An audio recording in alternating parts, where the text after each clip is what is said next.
इस पर जेमा उसे बोलती है कि मुझे बहुत अच्छा लग रहा है और मुझे ऐसा लग रहा है कि मैं योगा कर रही हूँ। अब उस रूम में बहुत ज्यादा गर्मी थी, इसलिए जेमा को भी गर्मी लगने लगती है और वो अपना स्वेटर उतार देती है। तभी उसे देखकर मार्टिन के अंदर हवस जाग जाती है और वो जेमा की बॉडी को देखने लगता है। अगले सीन में हम देखते हैं कि मार्टिन और उसकी वाइफ चार्ली और जेमा के दोस्तों के साथ लंच कर रहे होते हैं। इसके बाद जब जेमा अपनी दोस्त का घर देख रही होती है तो उसकी दोस्त उसे बताती है कि लड़कियों को हमेशा अपनी बॉडी का ख्याल रखना चाहिए, इसलिए वो हर रोज एक्सरसाइज करती है। अब उसके बाद जेमा को भी अच्छी लगती है, इसलिए वो भी अगले दिन से एक्सरसाइज करना शुरू कर देती है। इसके बाद हम मार्टिन को देखते हैं जिसकी मुलाकात रास्ते में जेमा से होती है। वहाँ मार्टिन उसे पूछता है कि तुम इतने दिनों से ब्रेड खरीदने क्यों नहीं आ रही हो, जिस पर जेमा उसे बोलती है कि वो डाइटिंग पर है, इसलिए उसने कुछ दिनों से ब्रेड खाना बंद कर दिया है। अब ये बोलकर जेमा वहाँ से जा ही रही होती है, पर तभी अचानक उसकी पीठ पर एक कीड़ा काट लेता है, जिससे जेमा को काफी तकलीफ होने लगती है। इसलिए वो जोर से चिल्लाकर मार्टिन को अपने पास बुलाती है और उसे बोलती है कि मेरी पीठ से इस कीड़े को बाहर निकालो। तभी मार्टिन वहाँ पर चेक करता है और उसे बोलता है कि तुम्हें एक जहरीले कीड़े ने काटा है, इसलिए उसे जहर को चूस कर बाहर निकालना होगा। अब ये सुनकर जेमा उसे ये करने के लिए बोलती है और फिर मार्टिन बिना समय गवाए उस जहर को बाहर निकालने लगता है। पर तभी वहाँ पर हर्व नाम का एक लड़का आ जाता है और वो मार्टिन से पूछता है कि वो ये क्या कर रहा है। अब मार्टिन उसे सारी बातें समझा ही रहा होता है, पर तभी जेमा नीचे गिरकर बेहोश हो जाती है। ये देखकर हर्व और मार्टिन उसे हॉस्पिटल लेके जाते हैं, जहाँ डॉक्टर जेमा को इंजेक्शन लगाता है और बोलता है कि अब डरने की कोई बात नहीं है। फिर जब वो लोग वापस घर की तरफ आ रहे होते हैं तो जेमा मार्टिन के कंधे पर सर रखकर सो जाती है, जिससे मार्टिन बहुत ज्यादा खुश हो जाता है और उसे लगने लगता है कि जेमा भी उसे पसंद करती है। फिर अगले दिन जब मार्टिन अपने शॉप के बाहर खड़ा होता है तो वो वहाँ पर जेमा और हर्व को बातें करते हुए देखता है। अब मार्टिन उन दोनों को देखकर ये सोचने लगता है कि जल्दी ही इन दोनों में अफेयर होना शुरू हो जाएगा। फिर अगले दिन जब जेमा सुपरमार्केट से वाइन खरीद रही होती है तभी उसकी मुलाकात एक बार फिर हर्व से होती है, जो उसे अपनी पसंद की वाइन बताता है और जेमा भी उस वाइन को खरीद लेती है। इसके बाद हम मार्टिन को देखते हैं जो ब्रेड की डिलीवरी करके अपने घर जा रहा था। तभी वो रास्ते में जेमा को कहीं जाते हुए देखता है, इसलिए वो वहाँ रुककर उसे देखने लगता है। मार्टिन वहाँ पर देखता है कि जेमा हर्व के घर जा रही है और ये देखकर मार्टिन शॉक्ड हो जाता है,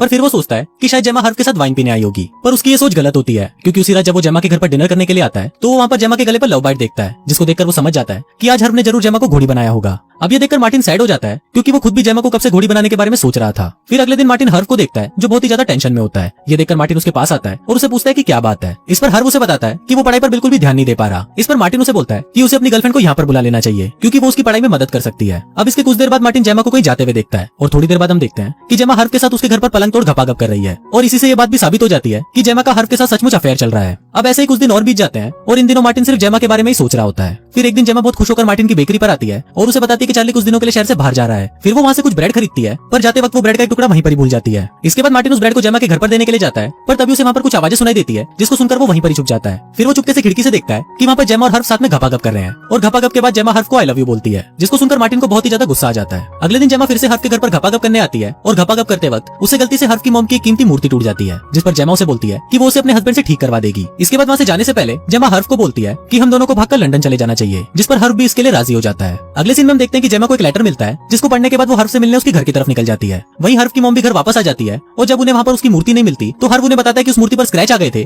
जिस वजह से उसने उस मूर्ति को पास ही में एक आदमी को ठीक करने के लिए दे दिया। दूसरी तरफ जेमा हर्व से मिलने उसके घर आ रही होती है, पर तभी उसे हर्व का मैसेज आता है और वो उसे बोलता है कि वो उसके साथ लंदन नहीं जा सकता। अब ये पढ़कर जेमा को बहुत बुरा लगता है और वो रोते हुए वापस अपने घर चली जाती है। इसके बाद हम हर्व की मॉम को देखते हैं जो चार्ली के पास आती है और उससे अपनी मूर्ति मांगती है, जिस पर चार्ली उसे बोलता है कि मेरे पास कोई मूर्ति नहीं है। अब ये सुनकर हर्व की मॉम बहुत गुस्सा हो जाती है और गुस्से में वहाँ से चली जाती है। फिर शाम को चार्ली मूर्ति के बारे में जेमा से पूछता है, जिस पर जेमा उसे मना कर देती है। अब यहाँ पर जेमा चार्ली को अपने अफेयर के बारे में बताने की कोशिश करती है, पर वो उसे बता नहीं पाती। अब यहाँ पर चार्ली को भी लगने लगता है कि जेमा उस पर बिल्कुल भी ध्यान नहीं दे रही, इसलिए वो गुस्से में कुछ दिनों के लिए वापस लंदन चला जाता है। फिर अगले दिन जब मार्टिन रास्ते से घर जा रहा होता है तो वहाँ पर उसे जेमा का कुत्ता मिलता है, जिसको उठाकर वो उसे जेमा के घर पर ले जाता है। घर पर जेमा उसे एक लेटर पढ़ने के लिए देती है जो कि फ्रेंच में लिखा हुआ था। उस लेटर में हर्व की मॉम उस मूर्ति के बारे में पूछ रही थी, क्योंकि उसे लग रहा था कि वो मूर्ति चार्ली के पास है। फिर जेमा मार्टिन को उस लेटर का जवाब लिखने के लिए बोलती है, जिस पर मार्टिन उसे बोलता है कि वो उसका जवाब 1-2 दिन में लिखकर दे देगा। अब इसके कुछ दिनों बाद जेमा की मुलाकात उसके एक्स बॉयफ्रेंड पैट्रिक से होती है और अगले सीन में मार्टिन उन दोनों को सड़क पर किस करते हुए देखता है, जिसको देखकर मार्टिन शॉक्ड हो जाता है और सोचने लगता है कि जेमा एक ऐसी लड़की है जो किसी के लिए भी घोड़ी बन सकती है। अब अगले दिन पैट्रिक फिर से जेमा के घर पर आता है और फिर जब वो दोनों घर पर बातें कर रहे होते हैं तभी चार्ली भी अपने घर वापस आ जाता है। फिर जब चार्ली घर के अंदर जाता है तो वो तुरंत बाहर आकर जोर जोर से हेल्प के लिए चिल्लाने लगता है। अब ये सुनकर मार्टिन उसके घर के अंदर आता है और वो वहाँ पर जेमा को मरा हुआ देखता है, जिसको देखकर वो शॉक्ड हो जाता है। इसके बाद वहाँ पर पुलिस आती है और वो जेमा की बॉडी को पोस्टमार्टम के लिए ले जाती है। फिर उसी रात जब पोस्टमार्टम की रिपोर्ट आती है तो मार्टिन को पता चलता है कि जेमा की मौत उसके गले में ब्रेड फंसने से हुई है।